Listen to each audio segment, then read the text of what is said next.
Hospital में भर्ती patient की देखभाल के लिए बाहर से पूरा परिवार आता है। पास के होटल में रुकता है। पेशेंट तो हॉस्पिटल में रह जाता है, लेकिन 8 सदस्यों का पूरा परिवार होटल में लगी आग से झुलस कर मर जाता है।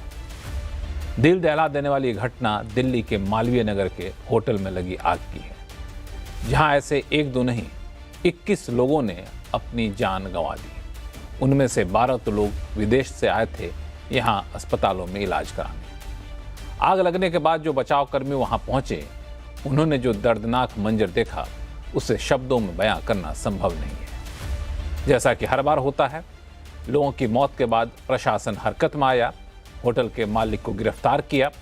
आनन फानन में दिल्ली सरकार ने बेड एंड ब्रेकफास्ट पॉलिसी को रद्द कर दिया, जिसके तहत ये लाइसेंस लेकर होटल चल रहा था। और अब एक एक करके उन नियमों को देखा जा रहा है जिनको ताक पर रखकर सालों से ये होटल चल रहा था। लेकिन ऐसा पहली बार नहीं हुआ है। ना तो नियमों की अनदेखी पहली बार हुई है और ना ही नियमों को ताक पर रखकर होटल या कमर्शियल बिल्डिंग चलाने का पहला मामला सामने आया है। सवाल उठता है कि आखिर ये सिलसिला कब तक जारी रहेगा, क्योंकि मामला लोगों की जिंदगी का है। आज आवाज अड्डा में करेंगे इसी पर खास चर्चा। नमस्कार, मैं हूं लक्ष्मण राय और चर्चा में शामिल होने वाले अपने मेहमानों से आपका परिचय कराऊं इससे पहले एक रिपोर्ट देख लीजिए।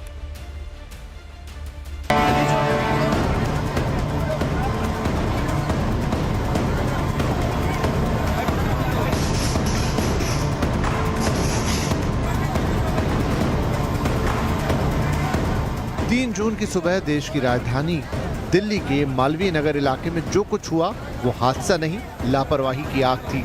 जो हालात और तथ्य सामने आ रहे हैं वो यही बताते हैं कि यह अग्निकांड सिर्फ एक घटना नहीं, बल्कि नियमों की अनदेखी और कथित लापरवाही की लंबी कतार का नतीजा था। जांच में सामने आया है कि जिस भवन को केवल 6 कमरों के B&B यानी बेड एंड ब्रेकफास्ट ऑपरेट करने की इजाजत मिली थी, वहां कथित तौर पर 25 कमरे चलाए जा रहे थे। इतना ही नहीं, चाय की दुकान के लिए गए लाइसेंस की आड़ में होटल, रेस्टोरेंट और बेसमेंट किचन भी चलाया जा रहा था।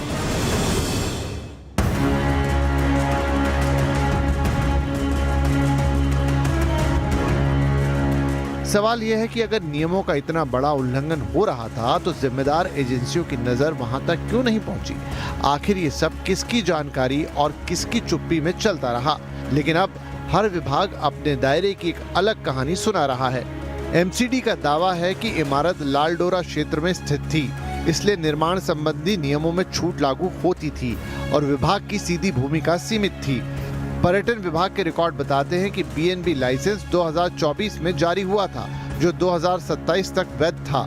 नियम साफ कहते हैं कि B&B संचालक को उसी इमारत में रहना होता है और सीमित संख्या में ही कमरे किराए पर दिए जा सकते हैं। इसके बावजूद पहले तल पर रेस्टोरेंट और बेसमेंट में किचन चलाया जाता रहा। अधिकारियों का कहना है कि पर्यटन विभाग नियमित निरीक्षण नहीं करता, वो केवल लाइसेंस जारी करने और रिन्यूअल की प्रक्रिया को देखता है। दूसरी तरफ MCD का तर्क है कि रेस्टोरेंट संचालन और सुरक्षा मानकों की निगरानी दूसरी एजेंसियों की जिम्मेदारी थी।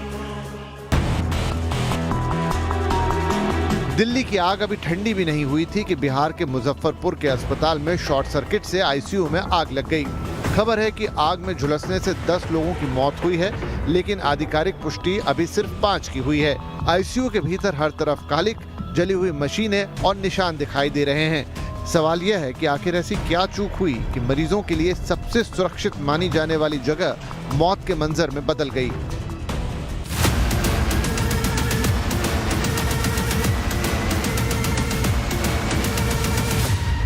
आग लगने की इन खौफनाक तस्वीरों ने देश में फायर सेफ्टी के तमाम दावों की पोल खोल दी है। अगर सरकार के ही आंकड़ों की माने तो देश में एक साल में आग लगने से करीब 27,000 से ज्यादा मौतें होती हैं। सवाल सिर्फ इतना है कि आखिर ये किसकी लापरवाही है? हर बार आग लगने की घटनाओं के बाद बड़े बड़े दावे किए जाते हैं, लेकिन उसके बाद फिर वही ढाक के 3 पात। ऐसे में दिल्ली का मालवीय नगर अग्निकांड अब सिर्फ एक हादसे की कहानी नहीं है, बल्कि उन खामियों का आईना बन गया है जिन्हें समय रहते ठीक किया जाता तो शायद 21 लोगों की जान बचाई जा सकती थी। क्या हमारी सरकारें कभी फायर प्रूफ सिस्टम और इसकी निगरानी वाली पुख्ता सिस्टम तैयार कर सकती हैं ताकि लोगों की जान सुरक्षित रहे और फायर सेफ्टी से भविष्य में कोई खिलवाड़ ना हो?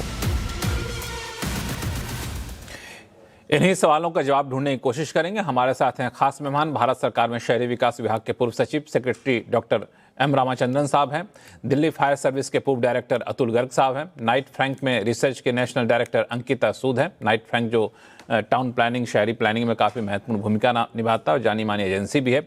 वरिष्ठ पत्रकार विजय त्रिवेदी साहब कुछ देर में हमारे साथ जुड़ेंगे और YMCA की डायरेक्टर और वरिष्ठ पत्रकार भारती नागपाल हमारे साथ है। आप सही मेहमानों का बहुत बहुत स्वागत हमारे शो में। शुरुआत में भारती नागपाल आपसे करना चाहूँगा, क्योंकि हमारे साथ ऐसे लोग भी पैनल में हैं जो समय समय पर टाउन प्लानिंग के लिए नीतियाँ बनाते हैं। ऐसे भी पैनल में लोग हैं जो उन नीतियों को अमल में लागू करने में महत्वपूर्ण भूमिका निभाते हैं। लेकिन चूंकि आप लंबे समय से दिल्ली में रही हैं और ऐसी कई घटनाओं की अब गवाह भी बनी हैं, आपको क्या लगता है कि हर बार समस्या एक ही होती है? हर बार कानून एक ही होता है जिसका उल्लंघन किया जाता है? हर बार कानून को दोबारा से सख्ती से पालन कराने का वादा किया जाता है, लेकिन फिर भी घटनाएं घटती रहती हैं? जी, मैं इस पर यही बोलूँगी, इतने सालों से मैं दिल्ली में रह रही हूँ। मैंने खुद एज़ अ जर्नलिस्ट मैंने बहुत केसेस भी कवर किए हैं। 20 साल पहले भी यही सिचुएशन थी, आज भी यही सिचुएशन है कि जो आग लग रही है वो अ, फायर सेफ्टी नॉर्म्स की वजह से लग रही है।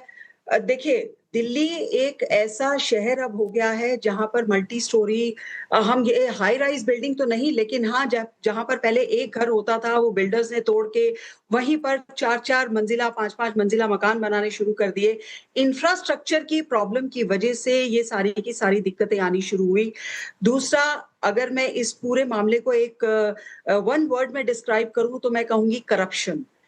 सबसे बड़ा मामला है करप्शन का। हमारे पास फायर डिपार्टमेंट से हमें जो एनओसी लेनी होती है, अगर आप देखें पिछले कई बार जहाँ-जहाँ इस तरह की घटना हुई, हमेशा यही पाया गया कि फायर सेफ्टी नॉर्म्स वहाँ नहीं थे।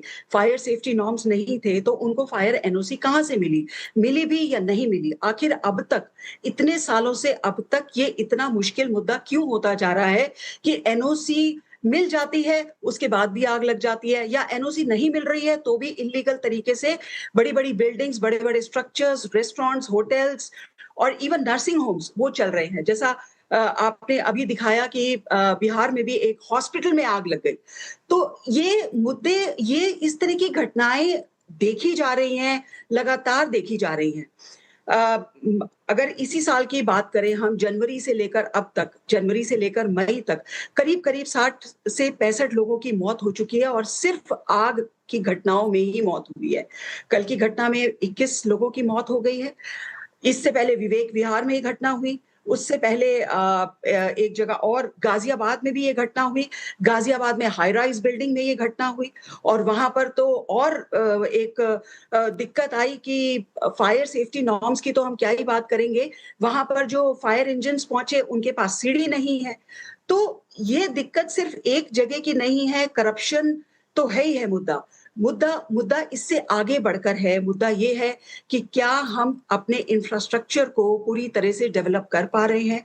क्या हम सेफ्टी नॉर्म्स को पूरी तरीके से देख रहे हैं? क्या हम गवर्नमेंट, हमारे एडमिनिस्ट्रेशन, हमारी गवर्नमेंट क्या इन चीज़ों को पूरी तरह से देख रही है या इनको लगातार अनदेखा कर रही है?